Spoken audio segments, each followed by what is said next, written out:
For me to train, I like to get up in the morning and run a marathon before breakfast. And then do some speed work, maybe a 10 or 12 mile run in the afternoon, but at a faster tempo.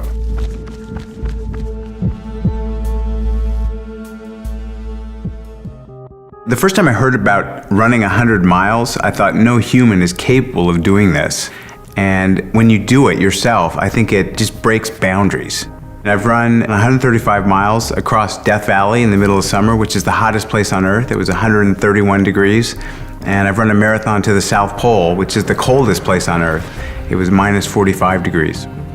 Once I ran 50 marathons in all 50 US states in 50 days. I've run on all 7 continents twice, so I've seen a lot of the world through running.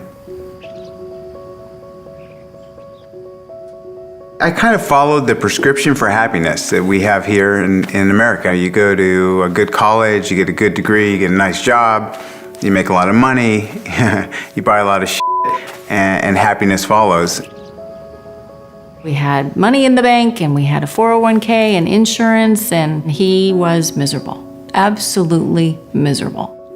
I didn't feel like there was any intensity in my life. Everything kind of came easy. I was so comfortable that I just wanted to destroy myself. I was in San Francisco on my 30th birthday with my buddies. About 11 o'clock at night, I said, I'm leaving. So I walked out and ran 30 miles that night, straight through the night, and became a runner the next day. I've been sliced and diced and analyzed by a lot of the scientific community. There's a program called Stan Lee's Superhumans.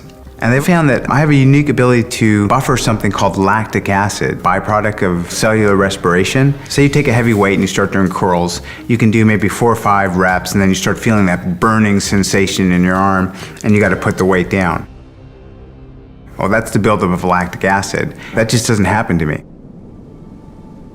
When you're running those kind of distances, you have an enormous number of challenges: gastrointestinal, joint pain, muscular pain, blisters, chafing, Lost toenails, fatigue, hypothermia, heat exhaustion if it's a really hot day.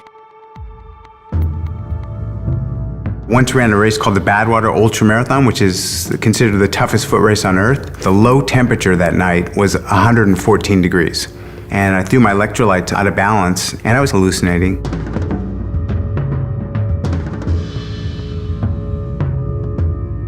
And my crew said they found me passed out on the roadside, and I'd been asleep for 6 hours.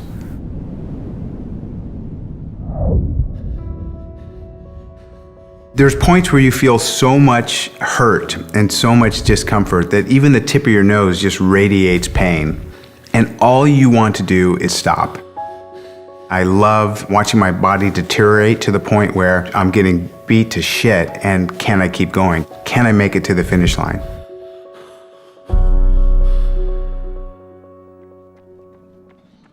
There are tricks I've learned. One of the tricks is you don't get ahead of yourself, so you just be in the moment. It's very rare we live in the now. Usually we're thinking about the future, or we're checking our Twitter feed, or we're getting texts, or reflecting on the past. But when you're in these conquests like that, you don't think about anything except being the best that you can be in that instant of time. So I just say to myself, take your next footstep to the best of your ability. Okay, take your next footstep. And it's a struggle. Sometimes just to put one foot in front of the other is a struggle. What's remarkable is he has a running career that has not included any sort of significant injury. Some people say you only have so many foot strikes in your life, that you're going to wear out your knees. You can only take so many steps, and then it's, your back's going to go, something's going to go. Bullshit. People ask the hypothetical, what would happen to you if you can't run? I always tell people my finish line is a pine box.